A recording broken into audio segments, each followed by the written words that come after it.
এ বাংলাদেশ, জাতি ধর্ম সবার বাংলাদেশ। এখানে সংখ্যালঘু বা সংখ্যাগুরুর কোনো স্থান নেই। প্রত্যেক জাতি তার নিজ মাতৃভূমির পক্ষে সমান দাবি নিয়ে কথা বলবে। আমাদের নরেন্দ্রনাথ মজুমদার, তাকে ভারতীয় গণমাধ্যম সেকুলারপন্থী বলে, কারণ সে মাতৃভূমির জন্য কথা বলে। কিন্তু ভারতীয় গণমাধ্যমগুলো বাংলাদেশকে একটু অন্য চোখে দেখতেছে। তারা ভাবতেছে এটা মুসলিমরা যেহেতু এখানে রাজত্ব আর কি সংখ্যা বেশি, তার মানে নরেন্দ্রনাথ মজুমদার সেকুলারপন্থী। নরেন্দ্রনাথ মজুমদার সেকুলারপন্থী নয়, কারণ তার জন্মভূমি বাংলাদেশ। তিনি একজন বাংলাদেশের স্বাধীন সার্বভৌম বাংলাদেশের একজন নাগরিক। তার মা বাবা, তার পৈতৃক নিবাস সবই বাংলাদেশে।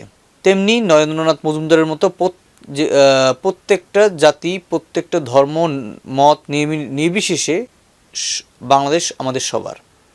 ভারতীয় গণমাধ্যম নরেন্দ্রনাথ মজুমদারকে সেকুলারপন্থী বলতেছে, আর বাংলাদেশি মুসলিমদেরকে জঙ্গি বলতেছে। ভারত হচ্ছে বিশাল দেশ, সব বড় একটা দেশ, কিন্তু তাদের দেশের যে উন্নয়ন, তার এখন পর্যন্ত তাদের দেশের বাথরুমই ঠিক করতে পারলো না। বাথরুমের জন্য তাদের বিজ্ঞাপন দিতে হচ্ছে যে শৌচালয় তৈরি করো। যে জাতি মাঠে ঘাটে হাগে, যাদের স্লোগান হয় মাঠে ঘাটে হাঁকবো না, গু আর খাবো না, ওই জাতি কীভাবে আরেকজনকে সেকুলারপন্থী বলতে পারে? এটা আসলে বোধগম্য নয় আমাদের। সর্বোপরি হচ্ছে আমাদের সার্বভৌমত্ব রক্ষার্থে আমাদের যেসব জায়গাতে ইন্ডিয়ার সাথে আমাদের সীমানা রয়েছে, আমরা তার এক চুল পরিমাণও ছাড়ব না।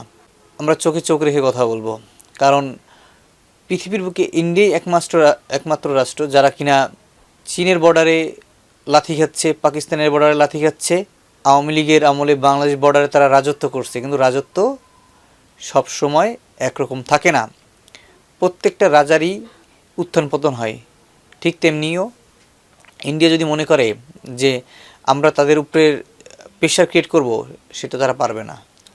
তারা নিজেরা বিপদে পড়বে। যদি যুদ্ধের কোনো পরিস্থিতি সৃষ্টি হয়, সেখানে ইন্ডিয়া নিজেরা বিপদে পড়বে, নিজেদের 7 সিস্টার হারাবে,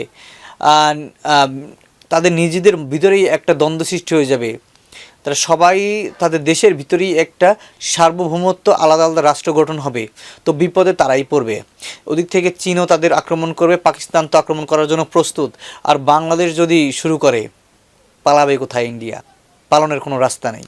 তাই একটা কথাই বলতে চাই, নরেন্দ্রনাথ মজুমদারই বাংলাদেশ, কারণ সে একজন স্বাধীন বাংলাদেশের নাগরিক, তার পৈতৃক নিবাস এইখানে। কিন্তু ভারতীয় গণমাধ্যম তাকে সেকুলারপন্থী বলতেছে, কারণ সে বাংলাদেশের পক্ষে কথা বলতেছে। আরে ভাই, তার বাংলাদেশের জন্ম, সে বাংলাদেশ থাকতেছে, সে বাংলাদেশের পক্ষে কথা বলবে না? যদি উল্টোপাল্টা কথা বলেন বাংলাদেশের বিপক্ষে, সেটা সে বলবেই। সে কেন? যে জাতিই হোক, যে ধর্মের লোকই হোক, এটা সে বলতেই পারে। সবার আগে তার দেশ, তারপরে অন্য কিছু।